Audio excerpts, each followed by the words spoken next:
कि जनता इनको अटेंशन देगी। जनता सब समझ रही है, जनता बेवकूफ़ नहीं है। मोदी जी जिस समय उन्हें शादी वादी करके बच्चे बीवी बच्चों के साथ में कुछ अपना ज़िंदगी को आगे बढ़ाना चाहिए था, वो लगे में कि प्रधानमंत्री 70s में आप अगर देखें तो खुद इंदिरा गांधी जी ने, आप युवा हैं, मुसलमानों के हक के लिए एक लाइन बोलते हैं क्या? किसी भी विषय पे नहीं बोलते हैं ना। मैं आपसे पूछता हूँ, क्या वाकई में लोकतंत्र खतरे में है? जनता तय करे कि कौन गद्दार है। लाखों मुसलमानों को इन्होंने कत्लेआम कराया। अभी हाल ही के दिनों में राहुल गांधी जी ने रायबरेली के भाषण में एक ऐसे शब्द का उपयोग कर दिया जिसने पूरे भारत में एक नई बहस छेड़ दी है। वो शब्द है गद्दार। राष्ट्रीय स्वयंसेवक को गद्दार, देश के प्रधानमंत्री को गद्दार, यहाँ तक कि गृह मंत्री तक को भी गद्दार बोल दिया।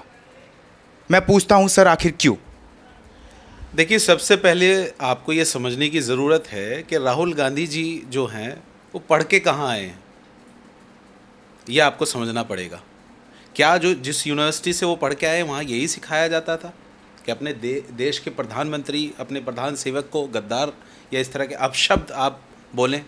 एक तरफ वो अपने आप को पढ़ा लिखा कहते हैं, हाईली क्वालिफाइड हैं, यूरोप से पढ़ के आए हैं, तो ये भाषा जो है, क्या यही भाषा उनको वहाँ पे सिखाई जाती थी? जी, ये उनसे सवाल देश की जनता जो है पूछेगी।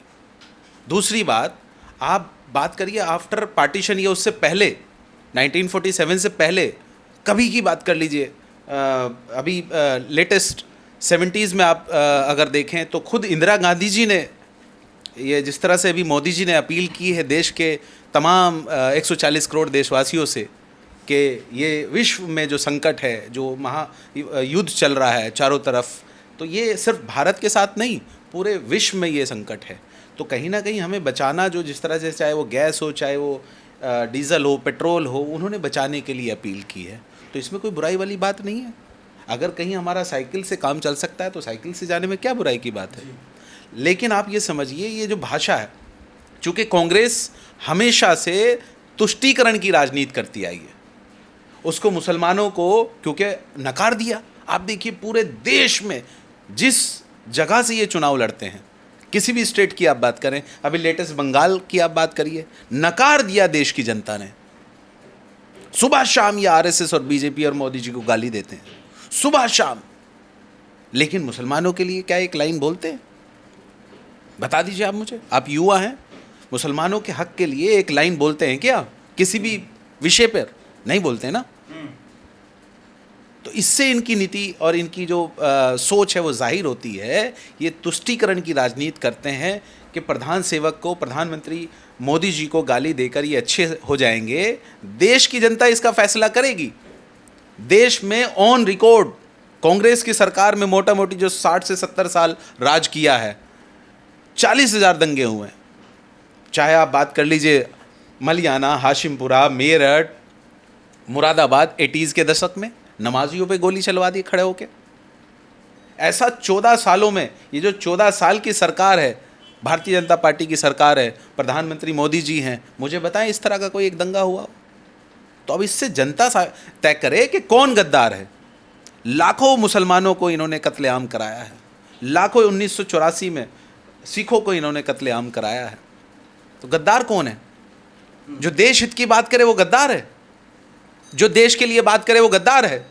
नहीं सर, लेकिन उनका तो ये कहना है कि जो आरएसएस देश की हित के लिए होता है, जो समाज का कार्य करता है, वही आरएसएस से जब आप जाके किसी भी बात के लिए पूछेंगे देश के बारे में, तो वो खाली नरेंद्र मोदी जी का और गृह मंत्री अमित शाह जी का नाम रखते हुए मिलेंगे आपको। आरएसएस की नींव कब रखी गई बताएं आप मुझे, आप युवा हैं।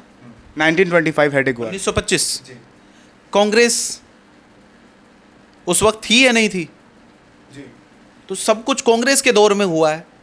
अगर कांग्रेस आज ये कहती है आरएसएस बुरा है, आरएसएस बुरा है, आरएसएस ये, आरएसएस वो है, तो उस टाइम रोकना चाहिए था। जनता को बेवकूफ़ बना रहे हैं, क्योंकि मुसलमानों को किस तरह से बलगराना है, उन्हें गुमराह करना है, उनको दिशा से भटकाना है। सिर्फ मुसलमानों को? यही राजनीति है इनकी, तुष्टीकरण की राजनीति करनी है। आप देखिए किस तरह से देश की जनता ने इनको नकार दिया। किसी भी स्टेट में चले जाएं आप, कोई चुनाव जीत रहे हैं ये, तो इस तरह की उल्टी सीधी बयानबाजी करके ये अपने आप को अटेंशन, कि जनता इनको अटेंशन देगी। जनता सब समझ रही है, जनता बेवकूफ़ नहीं है। मोदी जी देश हित के लिए काम कर रहे हैं। आज से पहले इतने पूरे देश में हाईवे बने क्या? बताएं आप मुझे। ये अक्षरधाम से आप चले जाएं देहरादून, लोनी, बागपत, बुढ़ाना, कैराना, शामली होते हुए सहारनपुर होते हुए देहरादून, 2-2.5 घंटे में पहुंच रहे हैं आप। एक टाइम पूरा बैकवर्ड था कि 2 घंटे तो लोनी जाने में लगते थे, 2 घंटे लोनी जाने में लगते थे। सर उनका तो कहना है कि जो है ये बीजेपी की सरकार सूट बूट की सरकार है। ये ना तो किसानों की सुनती है, ना ही आम जनता की सुनती है। ये खाली अपने मौज मस्ती में रहती है। इनका काम है खाली नितिन गडकरी जी हो गए, अडानी जी हो गए, इन सब से मित्रता रखना और इन्हीं सब में उलझ के रह जाना। आप देखिए पूरा कांग्रेस, चाहे उनके वो राहुल गांधी जी हों, चाहे उनके कार्यकर्ता हों, सर के बल खड़े होकर विरोध कर रहे हैं, सर के बल खड़े होकर विरोध कर रहे हैं। उसके बाद भी कुछ उखाड़ पा रहे हैं क्या मोदी जी का? बताएं आप मुझे, कुछ उखाड़ लिया? बंगाल आपके सामने लेटेस्ट एग्जाम्पल है। तो लेकिन ये इस तरह के शब्दों का प्रयोग करना, इस तरह की भाषा का प्रयोग करना, ये कहीं ना कहीं दिखाता है कि राहुल गांधी जी बौखला गए। और इस एज में बौखलाहट, क्योंकि जो जिस समय उन्हें शादी वादी करके बच्चे बीवी बच्चों के साथ में कुछ अपनी लाइफ को, ज़िंदगी को आगे बढ़ाना चाहिए था, वो लगे में कि प्रधानमंत्री बनूँ मैं। अब प्रधानमंत्री उनके कहने से थोड़ा ही बन जाएंगे, वो जनता बनाएगी ना देश की जनता। तो उनको आप स्टेट देख लीजिए, कोई भी मुसलमानों जहाँ मेजोरिटी है वहाँ के अलावा वो कहीं जीतते ही नहीं है। जो थोड़ा बहुत उनका वजूद बचा हुआ है वो कहीं ना कहीं मुसलमानों की वजह से बचा हुआ है। बाकी आप देखिए पूरे देश में कहीं नकार दिया बिल्कुल। ठीक है, मैं अपने जो है दोबारा उसी स्टेटमेंट की तरफ आना चाहूँगा जिसमें राहुल गांधी जी ने गद्दार शब्द का जो उपयोग किया था। उन्होंने तो ये भी कह दिया सर कि जो बीजेपी यानी कि नरेंद्र मोदी जी जो हैं उन्होंने संविधान का अपमान किया है। डॉक्टर भीमराव जी का अम्बेडकर जी का अपमान कर दिया उन्होंने। डिक्टेटरशिप जैसे शब्दों का उपयोग कर देते हैं कभी कभी। तो वो नहीं, कैसे शब्द आप बताएं ना मुझे। संविधान से चल रहा है देश, और संविधान जो हमारे अंबेडकर जी थे वो चेयरमैन रहे कमेटी के, और तमाम लोग भी कमेटी में थे। 189 लगभग उसमें कमेटी में टोटल लोग थे, और उसके जो कमेटी के चेयरमैन थे वो हमारे भीमराव अंबेडकर जी थे। तो पूरा देश संविधान से चल रहा है। आज ये संविधान की तो बात है कि राहुल गांधी जी जो इस तरह की भाषा का प्रयोग करते हैं। देखिए आप जी, जो इस तरह की वो भाषा बोल रहे हैं, ये संविधान की तो ताकत है। अच्छा, संविधान की ताकत है जो ये बोलने का, उनको आज सुबह शाम वो भाषा बोल रहे हैं, उल्टा सीधा बोल रहे हैं। तो संविधान ना होता तो इस तरह से बोल पाते। लेकिन शब्दों की मर्यादा को बना के रखना चाहिए। अब शब्द नहीं बोलना चाहिए, क्योंकि प्रधानमंत्री मोदी जी देश के लिए काम कर रहे हैं, देश की जनता के लिए काम कर रहे हैं। तमाम सबका साथ सबका विकास का जो नारा है सबको लेके चल रहे हैं। आप बताएं मुझे कौन सा काम ऐसा है कि जो देश हित में नहीं है? एक काम मुझे बताओ आप।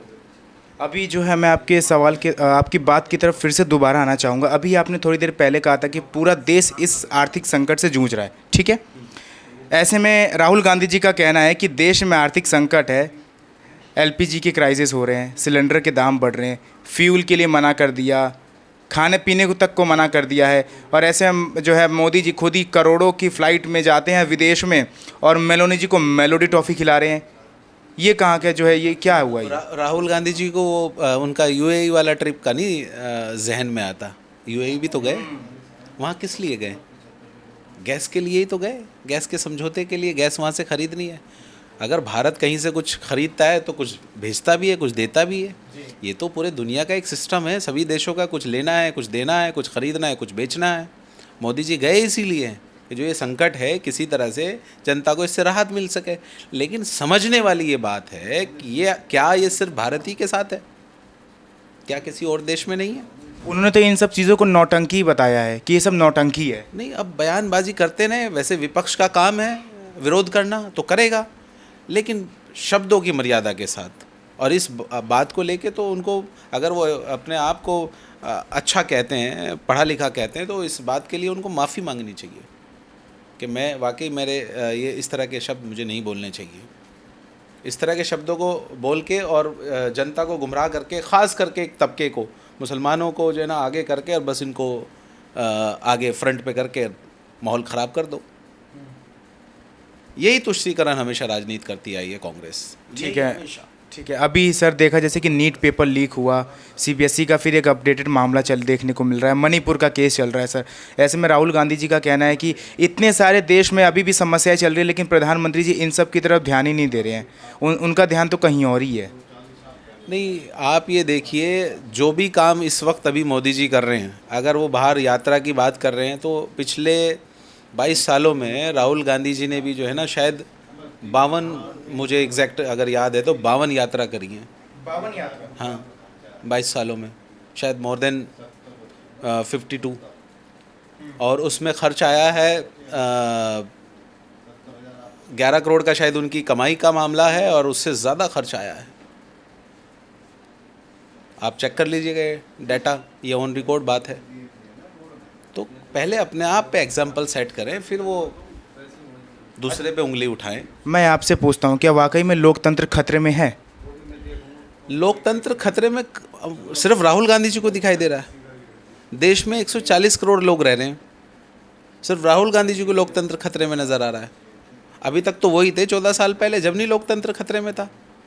कभी यहाँ दंगा, कभी वहाँ, और गुजरात देखिए 69, 87, 82, 92 कितने बड़े बड़े दंगे हुए हैं। और नेली देखिए आप, ऑपरेशन ब्लू, जो मैंने भी नाम भी लिए 2-4, ये तो बड़े बड़े, मतलब ऑन रिकॉर्ड हैं ये सारी चीज़ें। लाखों मुसलमानों का कत्ल हुआ है, लाखों सिखों का कत्ल हुआ है। तो उस वक्त संविधान खतरे में नहीं था, अब खतरे में है। ये मजबूरी है कांग्रेस की इस तरह की तुष्टीकरण। लेकिन वो तो युवा की आवाज़ को उठा रहे हैं ना। उनका मानना है कि हम युवा की आवाज़ हैं, जितनी भी दबी आवाज़ है हम उसको उठाने का काम कर रहे हैं। बीजेपी कहाँ करती है ये सब चीज़ें? कौन रोक रहा है? तो उठाओ। ये अपशब्द क्यों यूज़ कर रहे हो? उठाओ, कौन रोक रहा है? खूब उठाओ, रोका किसने? उठाओ। लेकिन ये थोड़ी आप गाली गलौज और बदतमीजी अपशब्द बोलेंगे, ये आपको शोभा नहीं देता राहुल गांधी जी। और इस तरह की भाषा का अगर आप प्रयोग करते हैं, बल्कि जब देश में संकट हो, विश्व में संकट हो, तो देश के साथ हमें खड़ा होना चाहिए, सारी राजनीति को छोड़ के। और हमें ये व्यक्तिगत इस तरह से हम हमले करते हैं, ये अच्छा नहीं है, ये शोभा नहीं देता किसी अच्छे राजनीतिक पॉलिटिशियन को कि वो इस तरह के शब्दों का प्रयोग करें।